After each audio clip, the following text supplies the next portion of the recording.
¿Qué tal, estimados alumnos? Bienvenidos a esta tercera cápsula de la primera unidad titulada Campo eléctrico.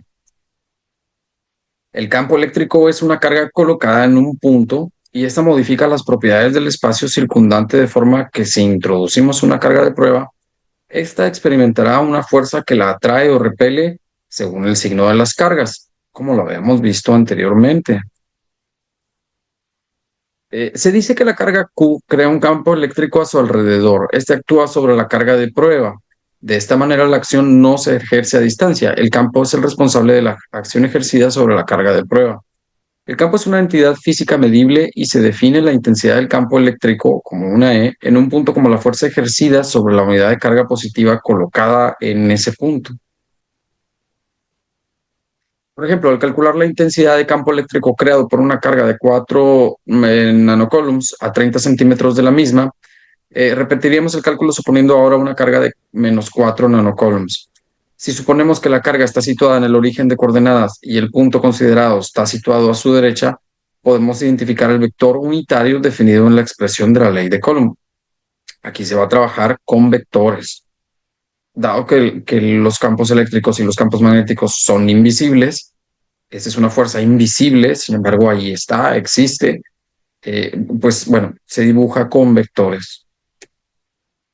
El campo vectorial. La intensidad del campo establece un vector único para cada punto en el espacio. El campo eléctrico es un campo vectorial. Independencia. El valor del campo eléctrico es un punto, es independiente de la carga de prueba y depende solo de la carga que crea el campo. Y tienen simetría radial. Los puntos que estén a una misma distancia de la carga central tendrán un mismo valor para la intensidad de campo.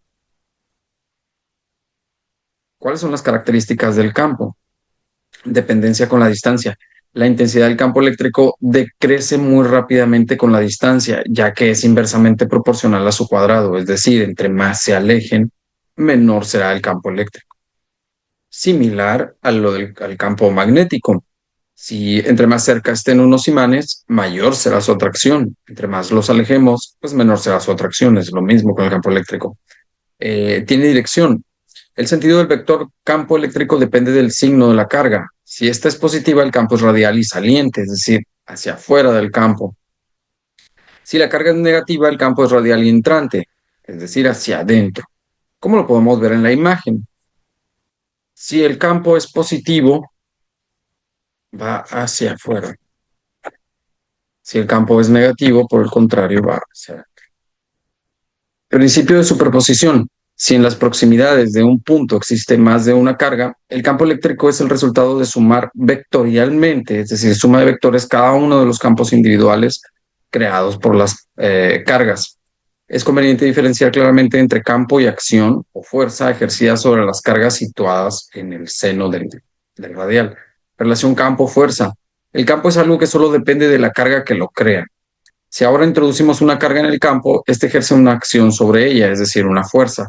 La fuerza ejercida por el campo sobre la carga se puede calcular fácilmente si se conoce el valor del campo. Se deduce fácilmente que fuerza y campo tendrán el mismo sentido si la carga es positiva y sentido contrario si es negativa.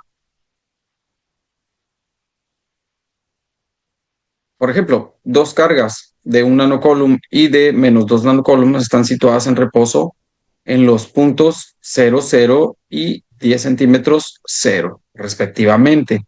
Es decir, tenemos que trazar un plano para poder dibujar estos vectores.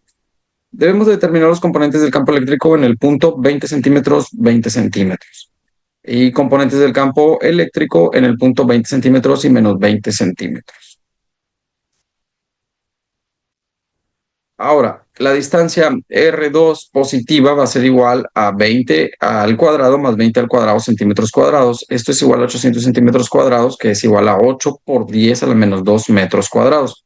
Este sería el vector unitario de la carga positiva y el vector de campo de la carga positiva también. Para calcular la carga negativa, pues tendríamos que sacar la distancia del punto R cuadrado, pero ahora en negativo, de 10 al cuadrado más 20 al cuadrado centímetros cuadrados. Esto sería igual a 500 centímetros cuadrados, que es igual a 5 por 10 a la menos 2 metros cuadrados. Y bien, pues tendríamos que realizar los cálculos de la tangente para poder obtener el vector de la carga negativa. ¿Cómo sería el campo resultante? Bien, como se observa en la figura, al cambiar la componente y por menos y, el resultado es equivalente a una reflexión del vector respecto al plano que contiene el eje X. ¿Ok? El resultado es que se mantiene invariable la componente X y cambia de signo la componente Y. Y bien, esa sería la forma de representar el campo resultante en vectores. Líneas de fuerza del campo eléctrico. Con el fin de visualizar el campo, se recurre pues, a dibujar las llamadas líneas de campo o líneas de fuerza, que cumplen con la condición de que el vector campo es siempre tangente en cualquiera de sus puntos y se trazan de modo que su intensidad sea proporcional a la intensidad del campo.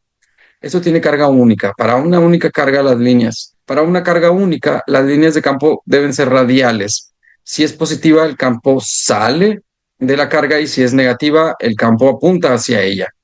Las líneas de fuerza representan las trayectorias que seguiría una carga situada en este campo. ¿Cómo se ven estas líneas de campo ya dibujadas? Bien, en la imagen de la izquierda, las líneas de fuerza del campo eléctrico creado para una carga de más 3 coulombs es un campo saliente, es decir, las flechitas apuntan hacia afuera. Y en el caso de la derecha, que se ve exactamente igual, pero las flechitas apuntan hacia adentro, las líneas de fuerza del campo eléctrico creado para una carga de menos 3 coulombs, es decir, el campo entrante, el campo que está entrando. Ahora, si hay más de una carga, el campo se distorsiona debido a la superposición de ambos campos. En cada punto, el campo resultante es la suma vectorial de los campos debidos a cada una de las cargas. Configuraciones de múltiples cargas. Bien, tenemos líneas de fuerza de campo eléctrico creadas por dos cargas positivas e idénticas. Y en el lado de la derecha, líneas de fuerza de campo eléctrico creadas por dos cargas positivas distintas. Y podemos observar que hay una variación muy notable. El dipolo eléctrico es una distribución de carga que adquiere gran importancia en el estudio de las moléculas. Cuando están formados por átomos distintos o moléculas heteronucleares, debido a la diferencia electronegatividad, se produce una separación de cargas formando un dipolo, es decir, dos polos. Se define el momento dipolar como un vector con módulo, que es decir, producto de la carga por la distancia que la separa. Dirección, la línea que une ambas cargas. Y sentido de la carga puede ser negativa o positiva. Todo vector tiene módulo, dirección y sentido. Un vector es una fuerza o una línea en el espacio.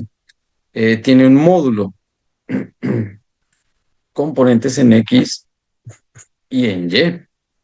Tiene dirección, puede ir hacia arriba, hacia abajo, hacia la derecha, hacia la izquierda. Son flechas. Y puede estar en cualquier punto del plano. ¿Ok? Y tiene un sentido, es decir, pueden ser positivos o negativos. Los vectores tienen un módulo, es decir, sus componentes en X, en Y, en dos dimensiones, X, Y y Z en tres dimensiones. Tienen dirección, van hacia el norte, hacia el sur, hacia el este, y tienen un sentido, es decir, pueden ser negativos o positivos. Flujo del campo eléctrico. Por convenio, la intensidad del campo eléctrico es proporcional al número de líneas de campo que atraviesan la unidad de superficie colocada perpendicularmente a ellas. Si consideramos una superficie S colocada perpendicularmente a las líneas de campo y la multiplicamos por el campo eléctrico, la magnitud así definida será proporcional al número de líneas de campo que atraviesan dicha superficie. Esta nueva magnitud recibe el nombre de flujo del campo eléctrico. La unidad en el Sistema Internacional de Flujo Eléctrico es el Newton por metro cuadrado sobre Coulomb. Movimiento de cargas y diferencia de potencial. Las cargas positivas se van a mover en la dirección de los potenciales decrecientes, desde las zonas de mayor potencial a las de menor potencial. Es decir, siempre se tiene positivo y negativo. ¿Okay? Se va del positivo al negativo. El negativo pues tiene menos que el positivo. O fase y neutro, en el caso de corriente alterna, por ejemplo, fase y neutro. La fase puede tener 127 volts, el neutro pues es neutro, no tiene nada, es un cero. Es decir, hay una diferencia, ¿ok? Cargas negativas. Una carga negativa se moverá en la dirección de los potenciales crecientes, desde las zonas de menor potencial a las de mayor, es decir, al revés de las cargas positivas. Estas van de 0 hacia el voltaje 127, por ejemplo, o de menos 3 a 3, ¿ok? Conclusión. Para lograr que las cargas se muevan entre dos puntos, hemos de conseguir que dichos puntos se encuentren a distinto potencial. ¿Me explico? Fase y neutro 0 volts de neutro, 127 de fase. O bien, menos 3 voltios en negativo, 3 voltios positivo. ¿Ok? En el caso de corriente continua. Una manera de conseguir esto es acumular cargas positivas en una zona y negativas en otra, creando así una diferencia de potencial que impulsa el movimiento de estas cargas. Pues bien, estimados alumnos, esto es todo por esta cápsula. Muchas gracias por su atención y nos vemos en el siguiente video.